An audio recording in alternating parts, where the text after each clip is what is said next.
Inamin mismo ni Roque na nag-aaway-away na sila sa Uniteam.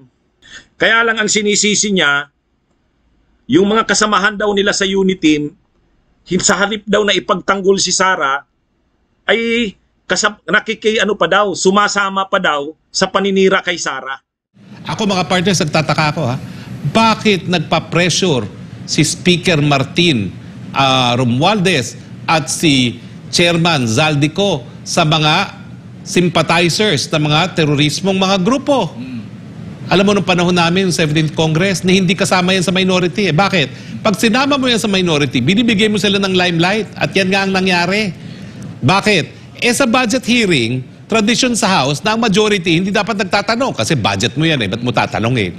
So nakapagtatanong lang, minority, yun. Kita mo, nag-circus ang mga sympathizers ng mga teroristang CPP-NPA.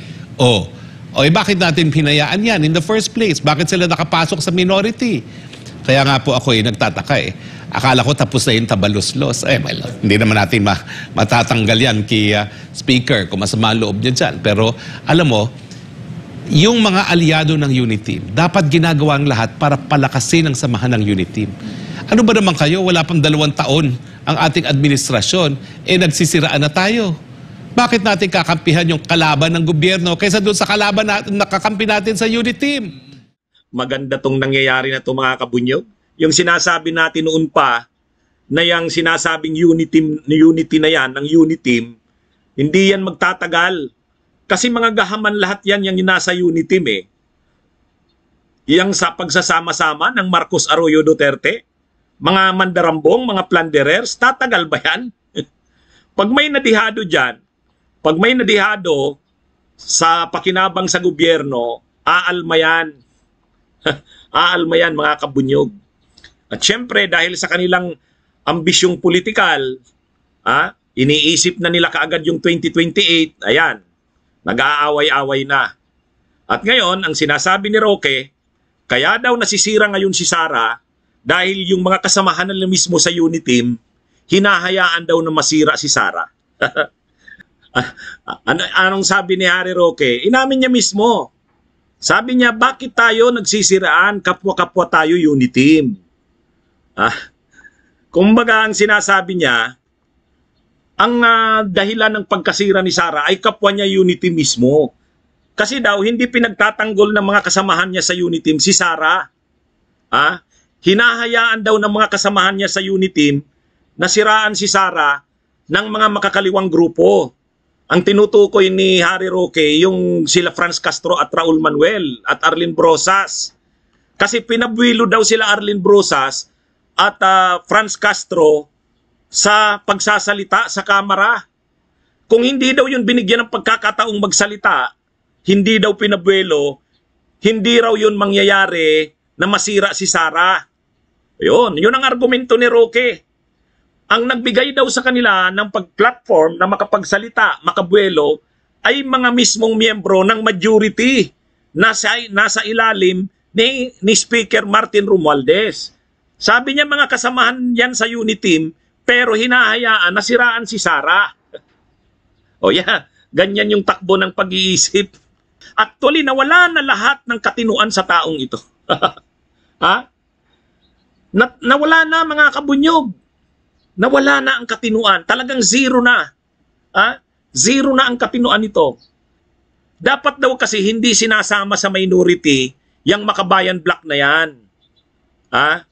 Noon daw panahon nila sa Kongreso, sabi ni Harry Roque, nasa minority siya. Pero hindi nila isinama sila yung Makabayan Black. Kasi pag member daw yan ng minority, makakaupo daw yan sa mga komite, makakapag-question, at bibigyan sila ng pagkakataon na makapag-question kasi member sila ng minority. Kaya ang ginawa daw nila noong panahon nila, ang minority, sila Roque. Pero hindi nila sinama sa minority ang Makabayan Black. Pero ngayon daw, isinama sa minority ang Makabayan Black kaya nakakapagtanong. Dapat daw hindi ginawa yan. Mga kabunyog, imagine niyo, ganyan ang argumento ni Harry Roque. Ganyan ang argumento niya. Kahit yung basic principles ng demokrasya, wala na kay Roque. Ang gusto niyang mangyari ganito. Ang Kongreso, mayroong majority, mayroong minority. Ang minority, may mga miyembro may miyembro ng majority na hindi sasama sa majority, sasama bilang minority. Kumbaga, mga kabunyog, ang gustong mangyari ni Roque, ang ginawa daw nila noon, majority. Maraming mga kongresista nasa majority. Pero para kontrolado nila yung Kongreso, kahit yung minority ay galing din sa majority, bumuo sila ng minority na galing sa majority. Para yung magre-represent ng minority ay kakampi din ng majority. O imaginein mo yan. O, inamin ni Harry Roque yan na ginawa nila yan. At gusto niya, ganyan din ang Kongreso ngayon. Na yung bubuo ng minority ay galing sa majority.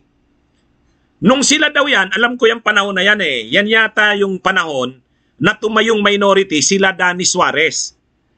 Si Danny Suarez, congressman noon ng Quezon, tao yan ni Gloria eh. Tao yan ni Gloria.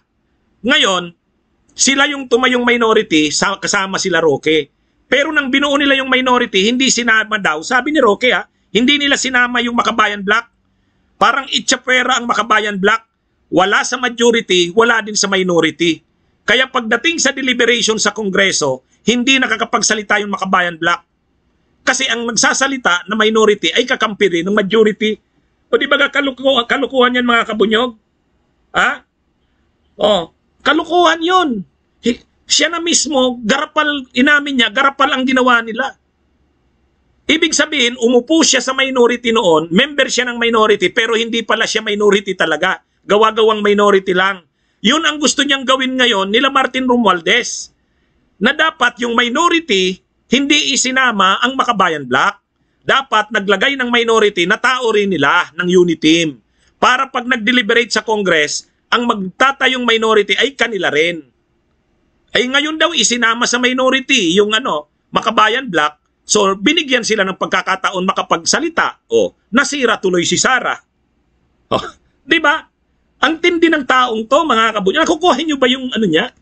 Buktot na to? Kahit prinsipyo ng demokrasya, gusto niyang sirain para lang kay Sara. At saka sa totoo lang, kung wala silang kinakatakot kay Sara, kung wala silang kinakatakot na nagawa ni Sara o pagkakamali ni Sara, katiwalian ni Sara, kahit pa magdadakdak yung Makabayan Bloc, walang maniniwala dyan. Ang problema kasi totoo yung sinasabi ng Makabayan Bloc. May basis, may ebidensya, may patunay. At sa bandang uli, inamin din ni Sara. Inamin din ng mga ahensya ng gobyerno. Ang punto dito mga kabunyog, itong sinasabi ni Harry Roque, dispalinghado, sa amin sa Bicol tawag dyan. Bangkarote ang argumento ni Roque. Ang gusto niya, pagtakpan si Sara kahit mali. Nagagalit siya sa mga kasamahan nila sa unity team kay Martin Romualdez kasi hindi daw pinagtatakpan si Sara. Yun ang argumento ni Roque. Kasi daw kung kakampi daw si Romualdez, totoong kakampi ng unity team, dapat daw tinatakpan si Sara. Hindi hinahayaang masira. Yan. Matindi tong mga to. Naniniwala ba kayo na nagpa-pressure si Romualdez sa Makabayan Bloc? Hindi nagpa-pressure yun. Hindi naman pressure yun. Sa totoo lang kasi, sobran na yung pagkagahama ni Sara. Napakatindi ng involved na issue eh. 11 days, sabihin pang 19 days, inubos mo yung 125 million na confidential fund, sobrang pagkagahaman yun eh. Yun ang napakahirap idepensa. Kahit sila Martin Romualdez, kahit pa yung unity team, dumistansya eh. Dumistansya kay Sara. Bakit? Sobra kasing pagkagahaman. Hindi naman yun dahil may away si Sara at Romualdez eh. Hindi pa yun eh. Nahirapan idepensa ang kampo ni Marcos, ang kampo ni Romualdez sa kapagkagahaman ni Sara.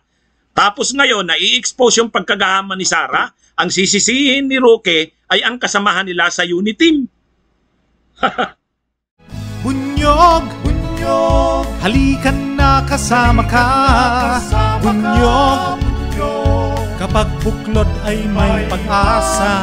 Luzon, Visayas, Mindanao, Isa ang pananaw sa bagong Pilipinas, ang bunyog isisigaw. Bunyog.